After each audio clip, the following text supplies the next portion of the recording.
मोना जी पटियाला से। जय श्री राधे महाराज जी, आपके चरणों में कोटि कोटि प्रणाम। गुरुदेव, मैं आपसे पूछना चाहती हूँ कि बहुत बार ऐसा होता है कि हमें कोई बार बार चोट पहुंचा रहा है।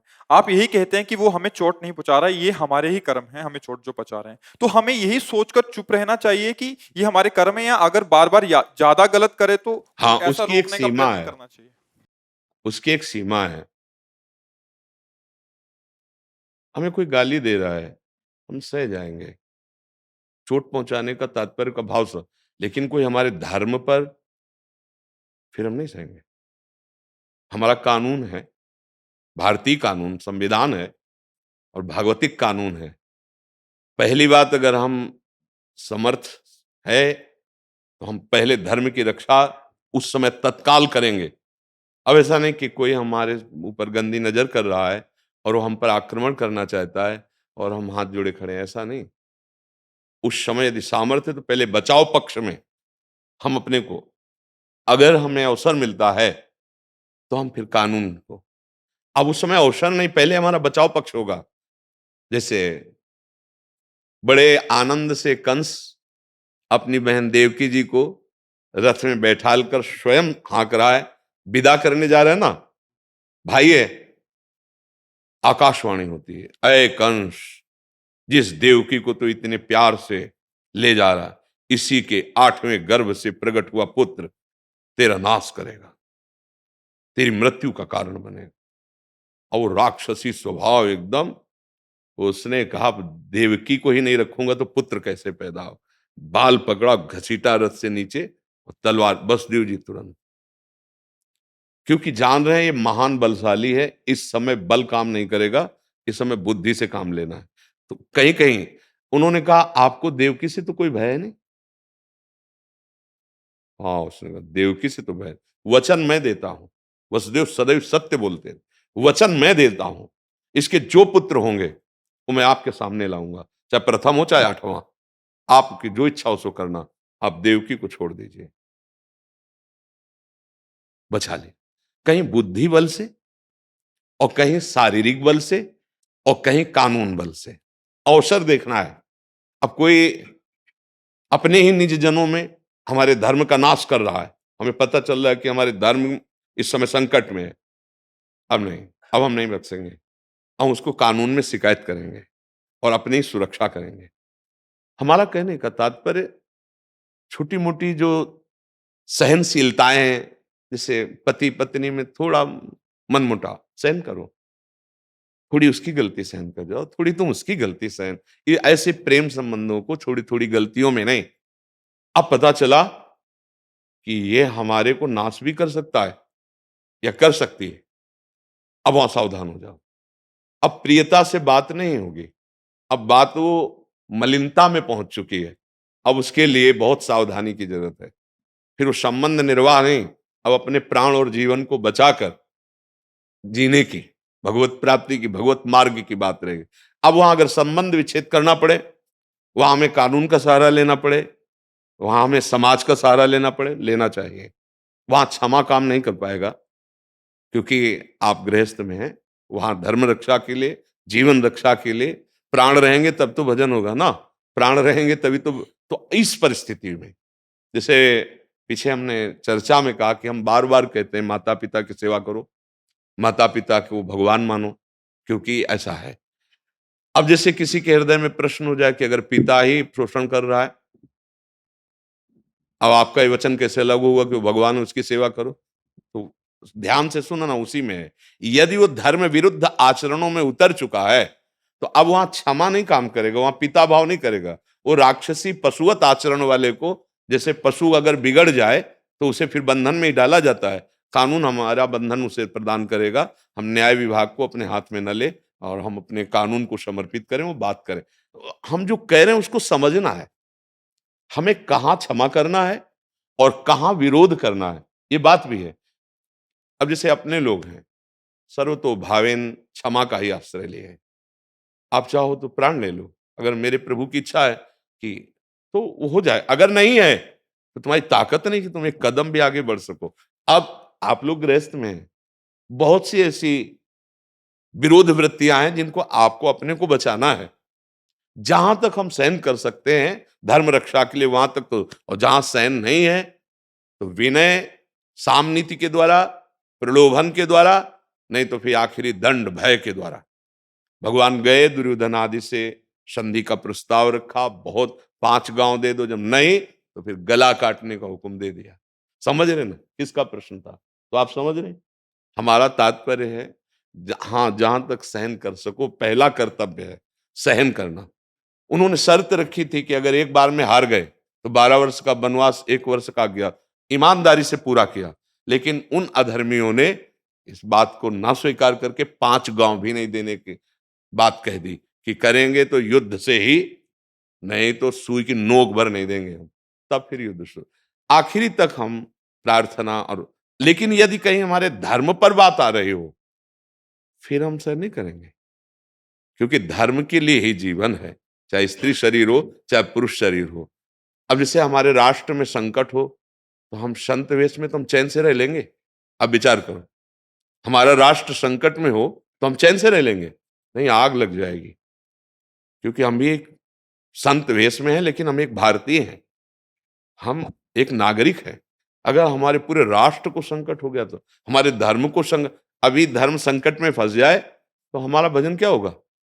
तो यहां देखना है फिर तप और भजन, जो जो बल काम करेगा उससे अपने राष्ट्र की रक्षा, अपने धर्म की रक्षा के लिए प्रायः संतों ने किया है। इतिहास साक्ष्य है। विवेक के द्वारा देखना है, जितना हम सह सकते हैं उतना सह सकते हैं। और जब सहन की सीमा खत्म और हमारे धर्मनाश या शरीर नाश की बात आ गई, अब हम नहीं सहन करेंगे।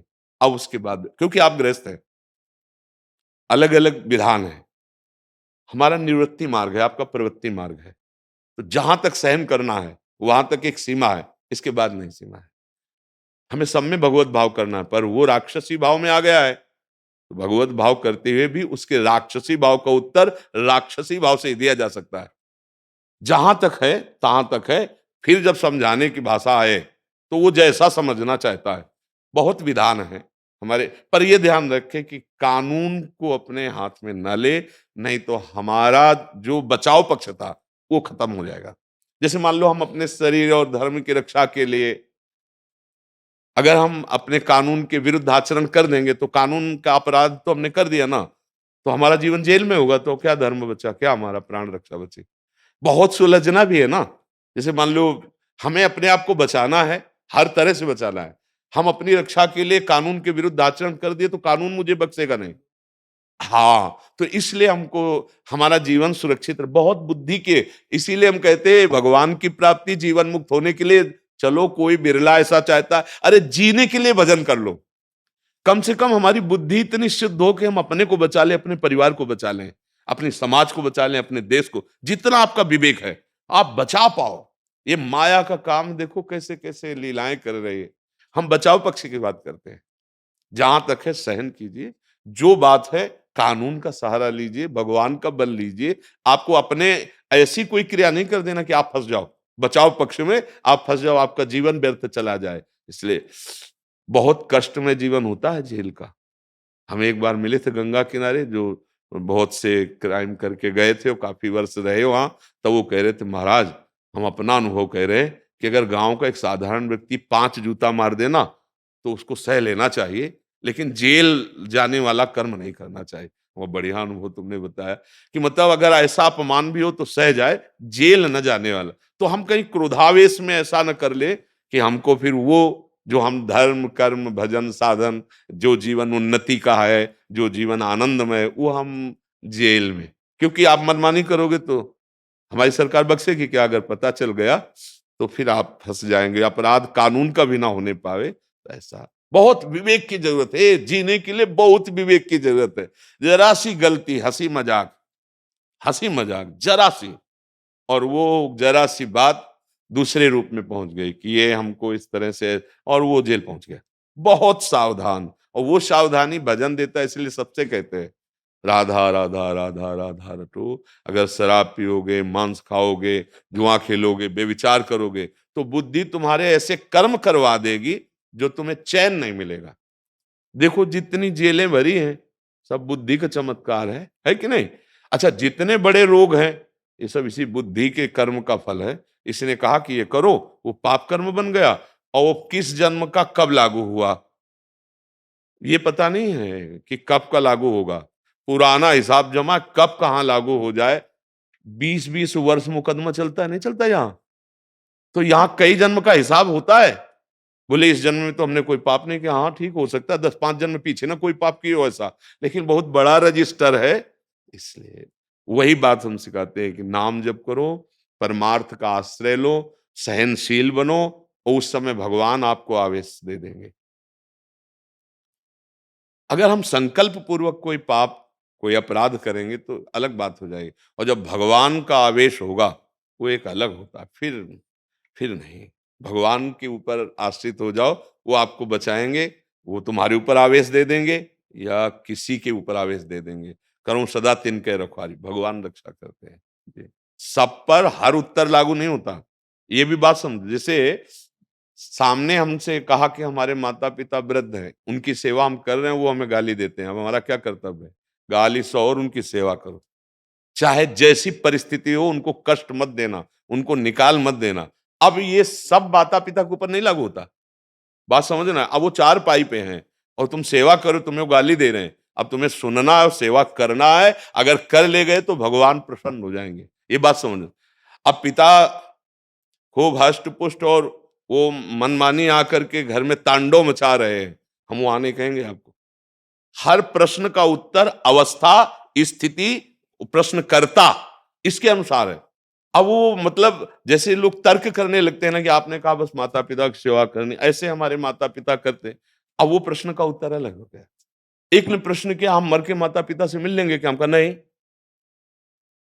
अब दूसरे ने कहा क्यों? हम पितृदान करते हैं, पहुंचता है। अगर प्रश्न आप ये करो कि पितरों को जो हम दान करते हो कहां पहुंचता है, उसका उत्तर अलग होगा। वो कह रहा है जिस रूप में माता पिता थे उस रूप में मिलेंगे, वो रूप तो तुमने जला दिया है। अच्छा वो अपने कर्म के अनुसार कहां गए, किस लोक में? आपका कर्म कहां किस लोक में ले जाएगा, कैसे मिलान करेगा?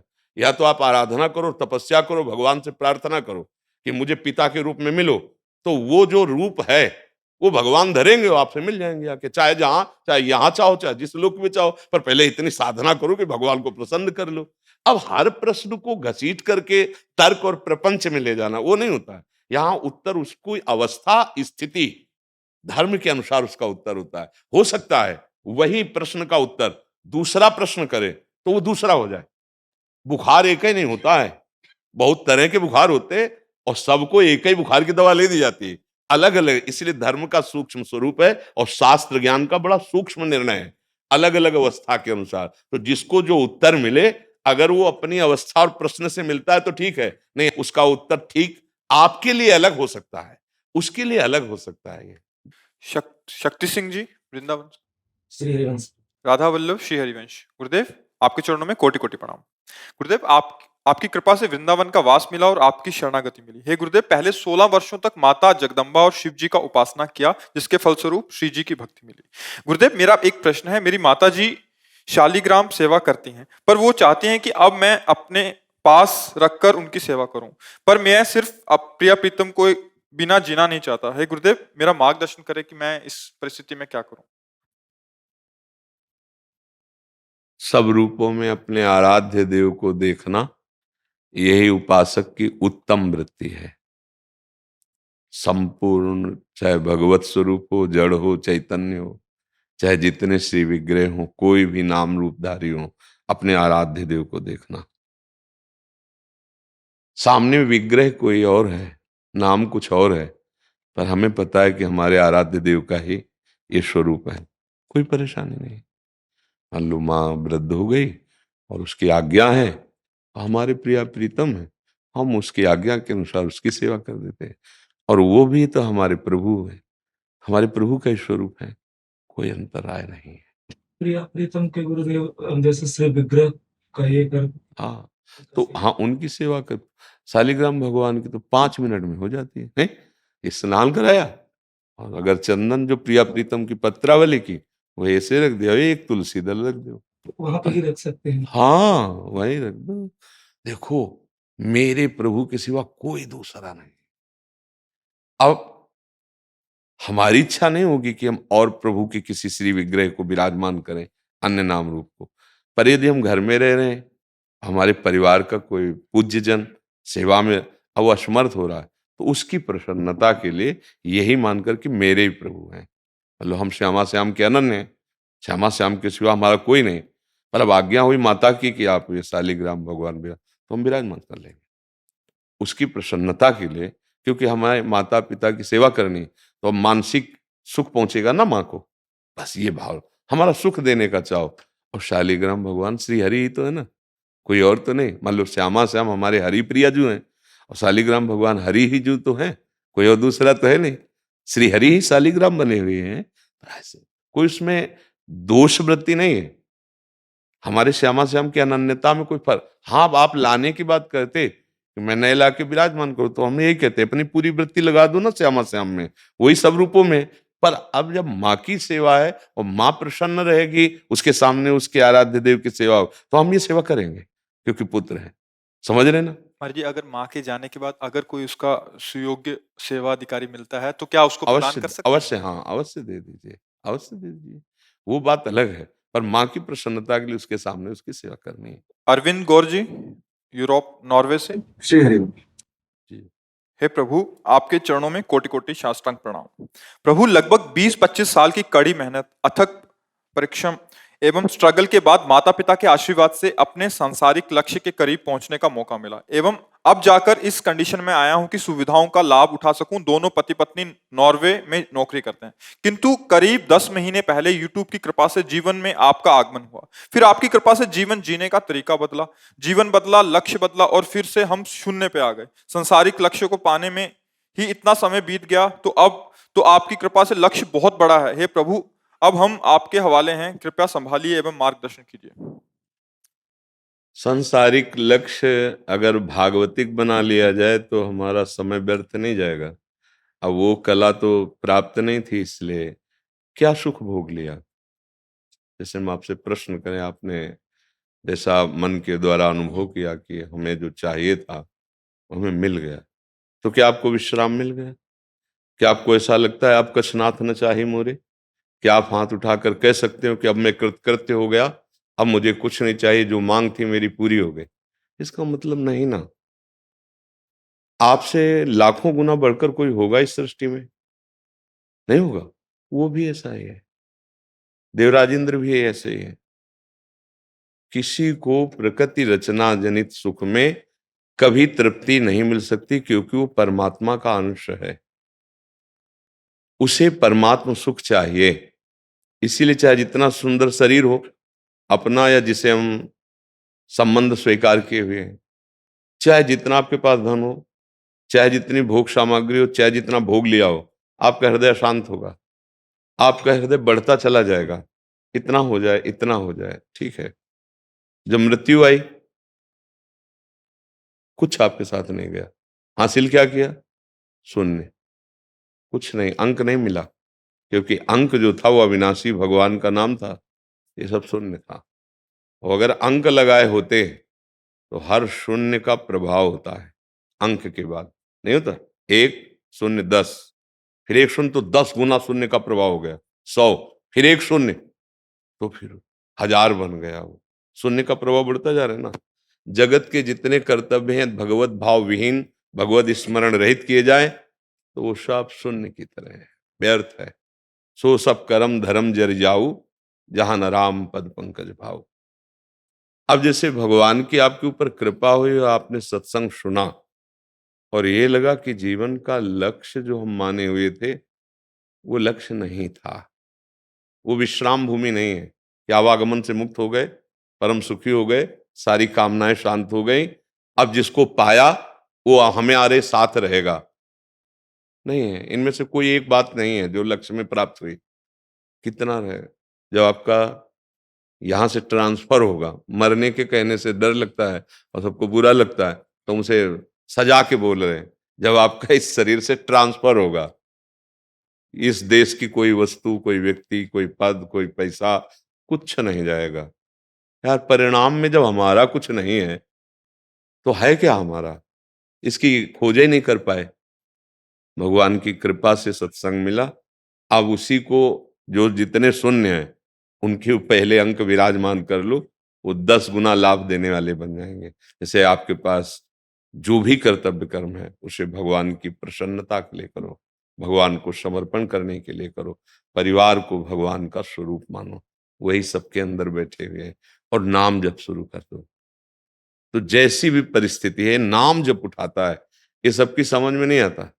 दान पुण्य कर सकते हैं, तीर्थयाटन कर सकते हैं, मनोरंजन कर सकते हैं, लेकिन एकांत में बैठ करके 10 मिनट निरंतर नाम, 10 मिनट निरंतर राधा, 10 मिनट लगा दो केवल, थोड़ा थोड़ा फंसाओ मन को, फिर आप देखोगे काम करते हुए भी नाम चलेगा, और नाम चल रहा है तो फिर सब बात आ जाएगी। ये जरा जरा सी बात में सुखी हो जाना, दुखी हो जाना, शोकित हो जाना, हर्षित हो जाना, अपमानित हो जाना, सम्मानित हो जाना, ये हमारा स्वरूप नहीं है। ये तो माया ने फंसा दिया हमको शरीर भाव में, और फंसा क्या दिया, हम खुद स्वीकार कर लिए, फंस गए। अब हमको इससे मुक्त होना है। एक ऐसा महान सुख जिसकी प्राप्ति के बाद कुछ प्राप्त करना बाकी नहीं रहता, जिसके जान लेने के बाद कुछ जानना बाकी नहीं रहता, वो श्री भगवान है, जिनकी प्रकृति ऐसी आकर्षणकारी है। रचना, वो रचनाकार कैसा होगा, जिनका शरीर इतना सुखद और सुंदर लग रहा है, तो आत्मस्वरूप कितना, उनका अंश कितना, ये प्रकृति का अंश है, और मैं जो है वो परमात्मा का अंश है। जब तक ये बात नहीं समझोगे तो मानव देह में ही समझने के लिए अवसर मिला, अन्य किसी देह में मिलेगा नहीं। तो खूब नाम जप कीजिए, और जो कमाया है उससे अपने सगे संबंधी जो पूज्य जन, उनकी सेवा, और किसी ऐसे की जिसको आप जानते भी नहीं हो और उसकी सेवा का अवसर मिल जाए, उसकी सेवा कर दो, तो सार्थक हो जाएगा। गृहस्थी मार्ग में जो आप कर्तव्य कर रहे हो उसका फल यदि विपरीत आ जाए, मान लो धन आपको ना मिले, तो आपको दुखी नहीं होना। वो कर्तव्य कर्म कभी नष्ट होने वाला नहीं है, क्योंकि आप भगवान के शरणागत हो। ये जो फल आया है इस कर्तव्य का नहीं आया है, पूर्व कोई ऐसा पाप है जो इस फल को दबा के पहले मुझे भोगने के लिए आ गया। अब इसका जब फल आएगा वो बहुत सुंदर होगा, जो आप धर्म में कर्तव्य। यही बात प्राय नहीं समझ में आती, तो फिर हम लोग डगमगा जाते हैं मार्ग से। जैसे आप चले 6 महीना से, अब विपरीतता आना शुरू हो जाए आपके जीवन में, समाज प्रतिकूल हो जाए, अर्थव्यवस्था प्रतिकूल हो जाए, मन प्रतिकूल हो जाए, तो भी हमें डरना नहीं है। कभी कभी प्रतिकूलता ऐसा आ जाती, तो ये हमारे कर्तव्य जो अभी चल रहे हैं इनका फल नहीं है। इनका फल बहुत मोद में, आनंद में आएगा, मंगल में आएगा। पर पीछे का जो हिसाब है, पिछली फसल, अब वो आ गई, तो इसलिए दुखी मत हो, ये भी चली जाएगी, टिकेगी नहीं। कुछ क्षण के लिए, कुछ समय के लिए विपत्ति, शोक आते हैं, दुख आते हैं, तो कभी लड़खड़ाना नहीं, बस इतनी बात समझना है। जिस मार्ग में आप चल पड़े, ये सत्य मार्ग है, इसका फल परम सुख है। बीच में इसको रोक करके फल को जो पहले बोया है वो आ सकता है हमारे सामने। हो सकता है अनुकूलता आ जाए, हो सकता है प्रतिकूलता आ जाए, हो सकता है दुख आ जाए, हो सकता है सुख आ जाए। ये अगर इतना तैयार हो जाओगे तो कभी आप फिर फिसलोगे नहीं। नहीं तो अगर सुख सुख में फूल गए तो पुराना हिसाब जब सामने आएगा तो आप कहोगे कहाँ है भगवान। नहीं, डरना मत, डरना मत। अनुकूलता चरण चूम लेगी, क्योंकि मंगल भवन प्रभु का। अब वो प्रतिकूलताएं जो अनुकूलता में कभी आकर बाधा पहुंचाती, पहले उनको नष्ट किया जाता है, फटाफट वो नष्ट हो गई। अब आगे का जीवन बड़ा मंगलमय, बड़ा सुखमय है। जहां कोई धर्म में या भगवत भजन में चलना चाहता है तो पहले सत्संग के द्वारा कमर कस लो। ये एक बहुत बड़ा मतलब युद्ध है। आप जो ही कदम रखोगे, सोई विपक्ष जो माया के हैं वो आपको रौंदने की कोशिश करेंगे। ऐसी विपरीत लोग हंसी उड़ाएंगे। जो आपके मित्र थे वो आपसे द्रोह करने लगे, आपका मन खिलाफ हो सकता है, आपकी परिस्थिति खिलाफ हो सकती है, निज जन आपको कह सकते हैं। हारना नहीं तो आगे निकल जाओगे। जिसे मस्ती वास्तविक कहते हैं कि मृत्यु भी उस मस्ती को नहीं बाधित कर सकती। हाँ, आज का सत्संग सुना था क्या? आज के सत्संग, हाँ, कोई भी दुख उद्विग्न नहीं कर सकता, और कोई भी सुख, स्पृहा, हर्ष, मद ये पैदा नहीं कर सकता। तो अखंड आनंद की प्राप्ति होती है। प्रसन्न, हर समय प्रसन्नता। दुख क्या करेगा?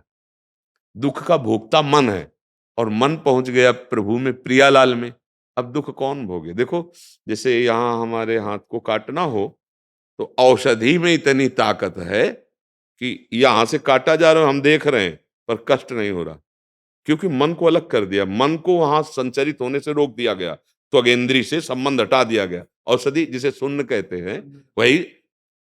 तो क्या भगत भजन में इतनी सामर्थ्य नहीं है कि वो संपूर्ण दुखों से हमको सुन्न कर दे? ऐसा महापुरुषों के जीवन में देखा जाता है, भयानक दुख परिस्थिति, लेकिन वो हमारे हृदय से जब हम उनको अगर जानना चाहें तो देखेंगे किंचन मात्र दुख नहीं है। बुद्धि से नहीं पूरा जान सकते क्योंकि बुद्धि बाहरी है।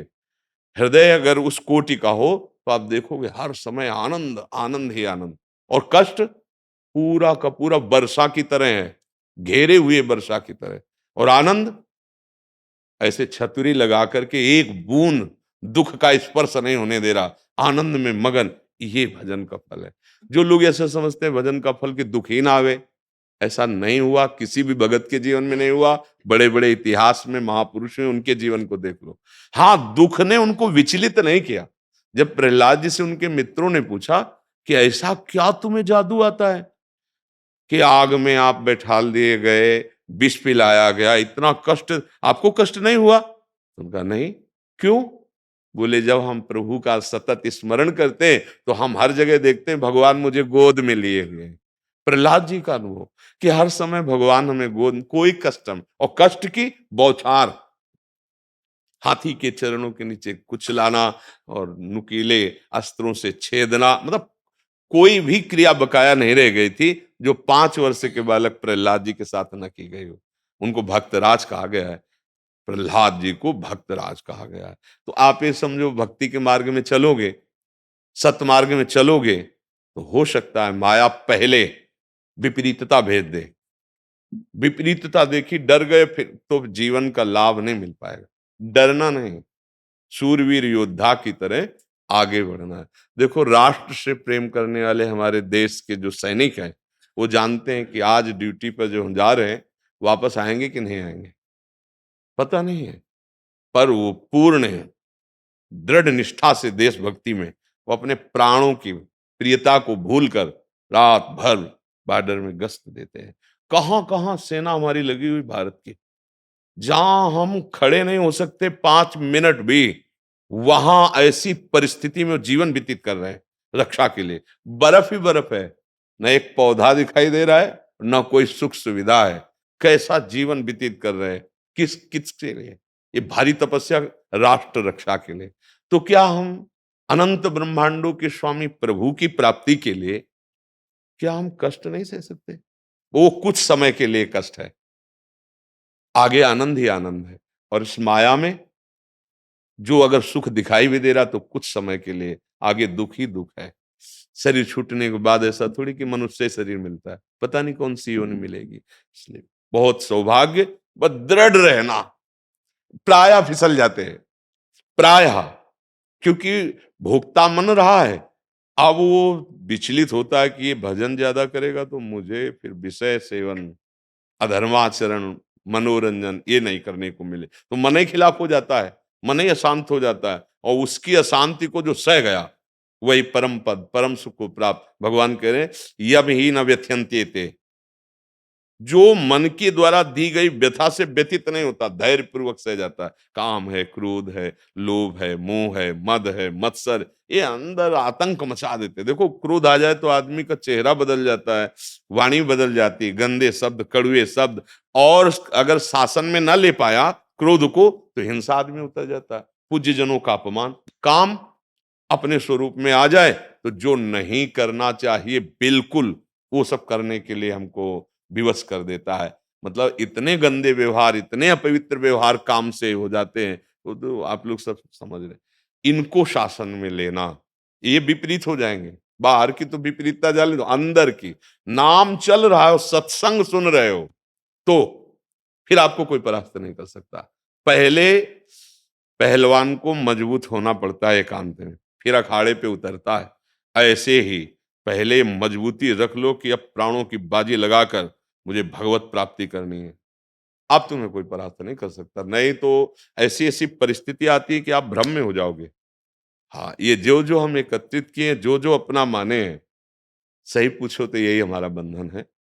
उसमें भगवत भाव कर लें तो बच सकते, नहीं यही बंधन। ये संपत्ति हमारी, ये अमुक अमुक हमारे, और वो शरीरों को देख के हम कह रहे हैं, अंदर बैठे हुए भगवान को नहीं देखते, यही बंधन है। और अंदर बैठे हुए भगवान को देखकर बात करो, तो ये इनसे खूब प्यार करो, कोई परेशानी नहीं। पर हम उनसे प्यार नहीं करते, हम शरीरों से प्यार करते हैं। सच्चाई में देखना। और जब शरीरों से प्यार करते हैं तो बंध जाते हैं, फिर अगला शरीर हमको मिलता है जो परिणाम के अनुसार।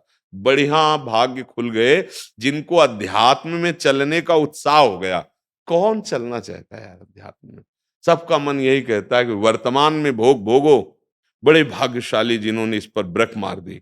गलत नहीं चलने देंगे अब चलो अब परमार्थ की तरफ, दुख मिले या सुख। अब तो हमने प्रभु से प्यार किया है, अब प्रभु के मार्ग में चलने पर कदम पीछे नहीं हटाए। वो चल सकते हैं अगर थोड़ी भी गुंजाइश रखी कि अगर गर्म लगेगा तो पैर वापस कर लेंगे, तो गर्म ही लगेगा। और अगर एक चाहे आग लग जाए, कदम वापस नहीं, तो आग भी होगी तो चंदन की तरह शीतल हो जाएगी पैर रखते रखते। ये अध्यात्म है। अध्यात्म मार्ग के पथिक में इतनी सामर्थ्य होनी चाहिए कि देख रहा है कि सूल है आगे और कदम बढ़ाना है, बढ़ा दे कदम, वो सूल फूल बन जाएगा। ऐसी भगवान में सामर्थ्य है, वो ऐसा कर देंगे। और अगर सूल देखकर भयभीत हो गए तो इधर फूल नहीं है, इधर सूल ही सूल है, इधर सूल ही सूल है। देख लो, जितना आसक्त होते चले जाओ संसार में, हृदय दुखी होता चला जाएगा। इसलिए खूब नाम जप करो, भगवद आश्रित रहो और हिम्मतवान सहनशील बनो कि किसी भी परिस्थिति में अब जो सत्य पकड़ा है इसे नहीं छोड़ेंगे। प्रणाम। आप कुर्सी पे विराजेंगे। कुर्सी कुर्सी आप महाराज जी, आप मोहन भागवत जी हैं, राष्ट्रीय स्वयंसेवक के अभी संघ प्रमुख हैं महाराज जी। इधर इधर लगा। एक आसन भी इस पे बिछा दे। आप विराज।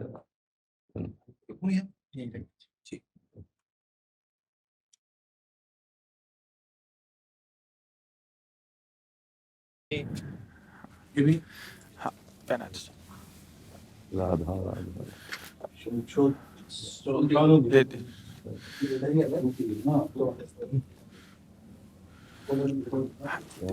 दीजिए। आप विराज। माला ऐसे रहने दीजिए, बैठ हम से अपनी शिव जी को प्रणाम करें। और किसी को कुर्सी की आवश्यकता हो तो मंगा लें, अगर जमीन में बैठना है। बैठ जाए। मेरा ही केवल घुटने का जगह है जी महाराज जी, बस दर्शन करने थे। आपकी बात वीडियो पर सुनी तो लगा एक बार देख लेना चाहिए।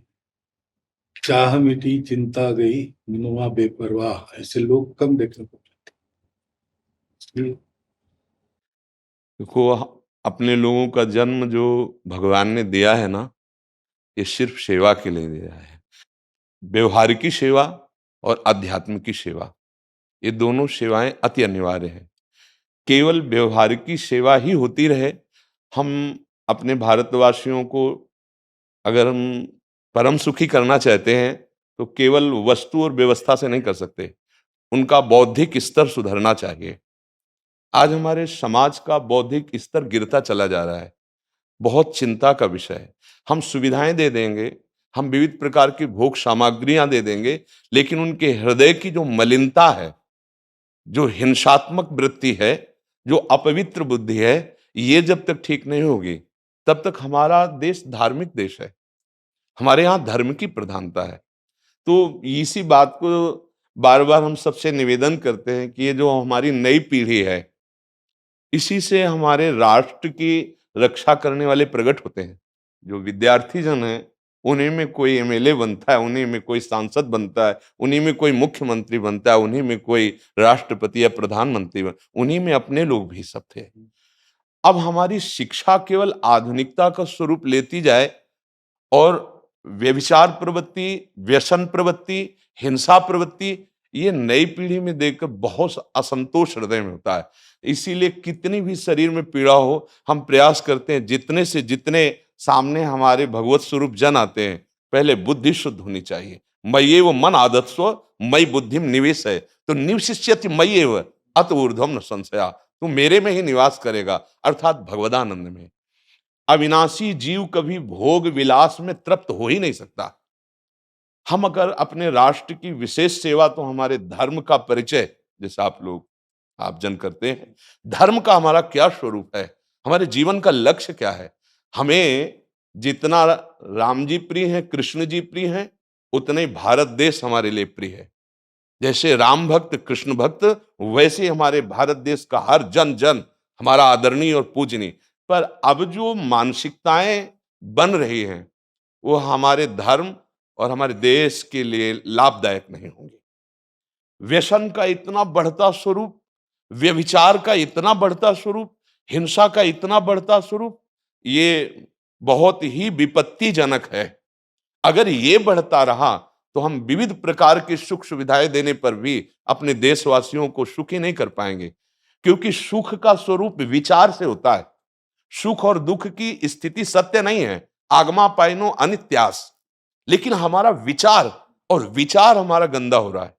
बस हमारा उद्देश्य यही है कि हमारे देशवासियों का विचार शुद्ध होना चाहिए। अगर विचार शुद्ध है तो राष्ट्र प्रियता, जन सेवा, समाज सेवा, ये सब स्वाभाविक होने लगेगा। और विचार अशुद्ध है तो सुविधाएं बहुत हैं, उनका दुरुपयोग हो रहा है।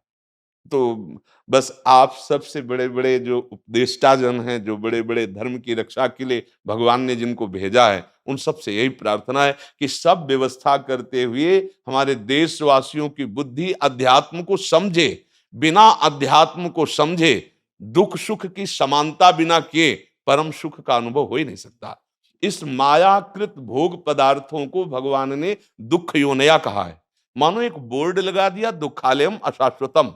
और हम सब यही चाहते हैं कि लौकिक भोगों को भोगने से ही हमारा राष्ट्र सुखी हो जाएगा या हम सुखी हो जाएंगे। नहीं, लौकिक भोगों को पूजन सामग्री बना करके और साध्य सच्चिदानंद प्रभु को रखा जाए तो आनंद की उमंगन हो जाएगी। बहुत सुंदर मानव जीवन का स्वरूप है, जिसे देव दुर्लभ कहा गया। दुर्लभो मानुषो देहो, लेकिन क्या दुर्लभता शब्द स्पर्श रूप रस गंध इन्हीं विषय के भोगने की या इन्हीं सुविधाओं के लिए दुर्लभ कहा गया? दुर्लभ है किसी सच्चिदानंद सुख के लिए। और उस सुख को तो हम भूले हुए, एकदम बहते हुए शब्द स्पर्श रूप रस गंध के प्रवाह में चले जा रहे हैं और इसी को सौभाग्य समझ रहे हैं कि हमें सुख प्राप्त हो रहा है। नहीं, हम सबसे प्रार्थना करते हैं कि आप अपने धर्म को समझिए। आप अपने स्वा को जहां जहां स्थापित करते चले जा रहे हैं, आप उसे गंदा करते चले जा रहे हैं। मदिरा में, हिंसा में, द्यूत कीड़ा में, व्यभिचार में, इसे दोष नहीं समझा जा रहा आज। और हमारे शास्त्र और हमारा धर्म इसको निषेध करता है। कलयुग की स्थिति बताई गई है।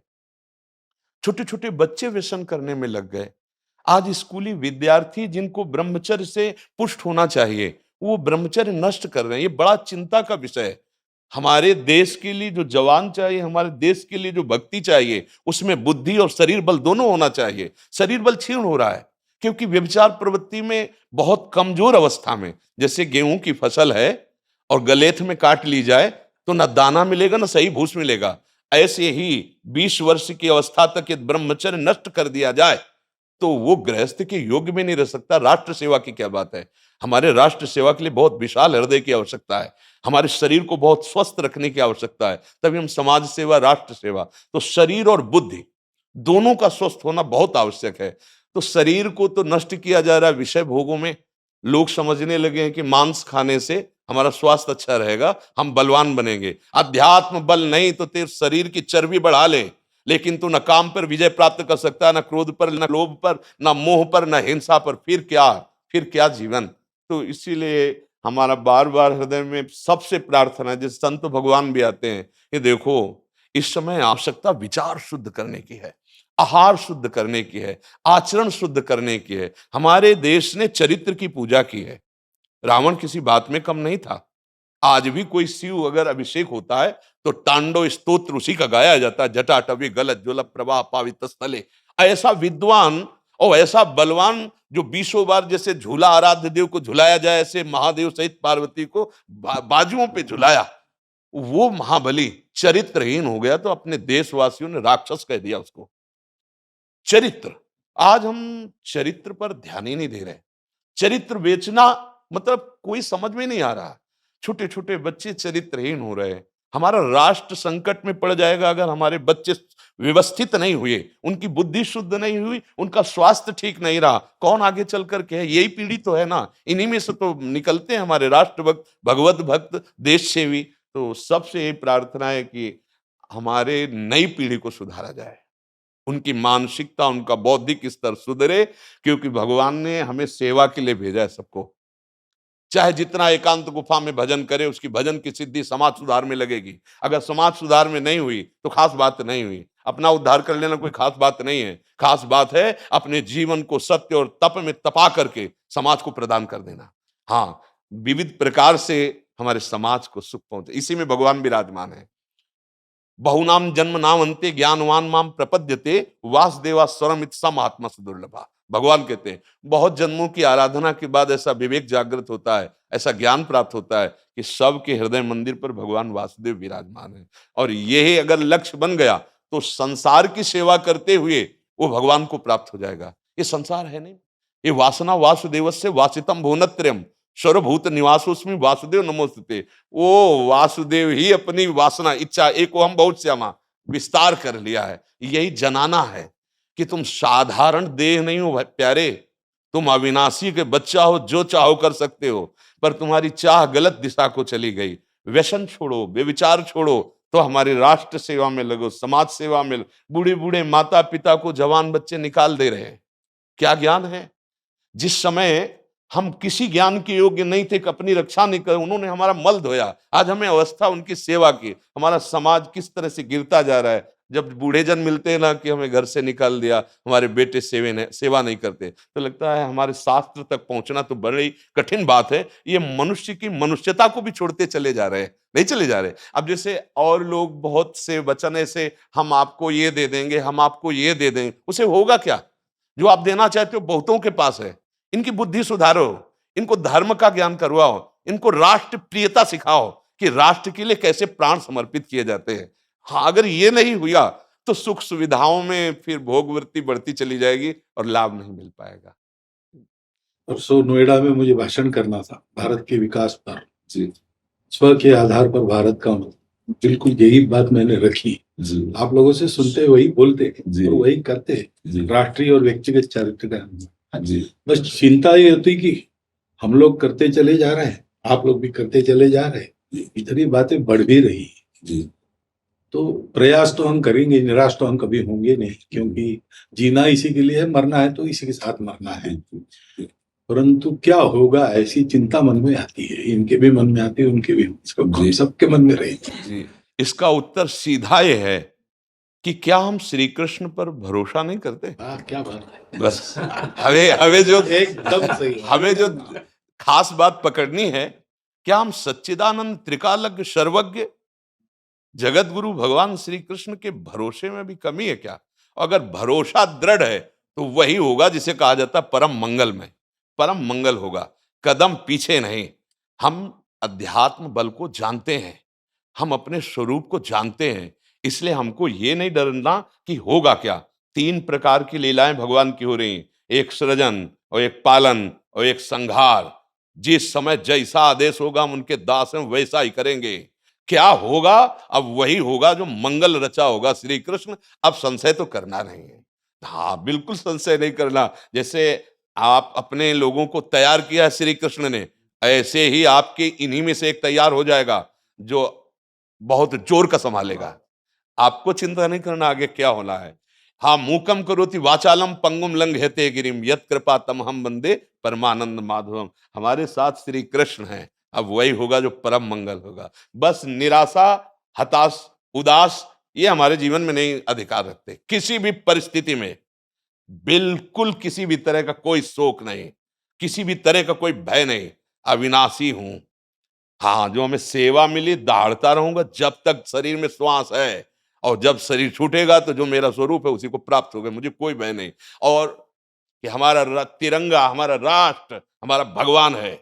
आप तप के द्वारा, भजन के द्वारा लाखों की बुद्धि को शुद्ध कर सकते हो। मम भक्ति युक्तो भुवनम पुनातु सतरति सतरति सा लोकान तारयति। एक भजनानंदी लाखों का उद्धार कर सकता है। तुम भजन करो, अपनी इंद्रियों पर विजय प्राप्त करो, कोई चूक मत होने दो और राष्ट्र की सेवा करो। हाँ, ये राष्ट्र सेवा के लिए प्राण समर्पित, ये राष्ट्र सेवी हैं, पर ये जितेंद्री होकर, व्यभिचारी होकर नहीं, ये भोगी होकर नहीं, योगी होकर के अब संकल्प बना, सर्वे भवन्तु सुखिना सर्वे संतु निरामया सर्वे भद्राणि पश्यन्तु मां कश्चित् दुख भाग भवेत्। आचरण से, संकल्प से और वाणी से, तीनों से हमें राष्ट्र सेवा करनी, समाज सेवा करनी। और हम निरंतर यही चाहेंगे कि आप जैसे सतमार्ग में प्रेरित करने वाले स्वस्थ रहें, भगवान सदैव रक्षा करे और आप आगे बढ़ते रहे। हमारे देशवासियों की हाँ बौद्धिक स्तर का सुधार और व्यवहारिक स्तर का सुधार दोनों का होता रहे।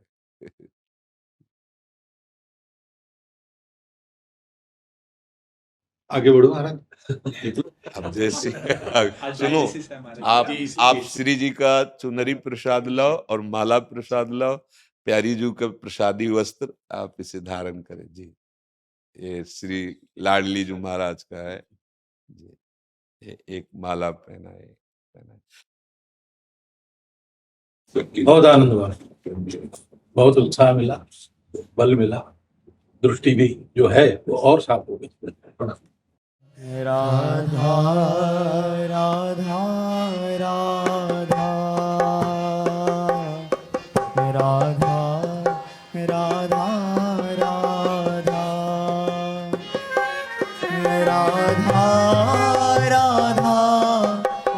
राधा राधा राधा राधा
राधा राधा राधा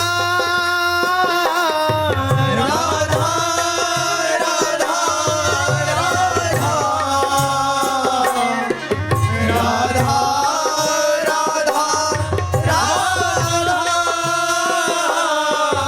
राधा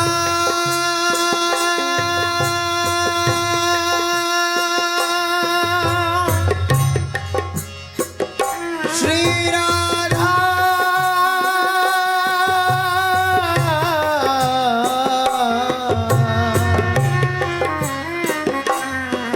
राधा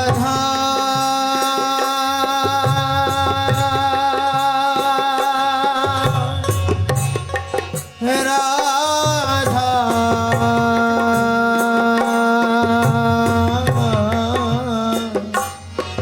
राधा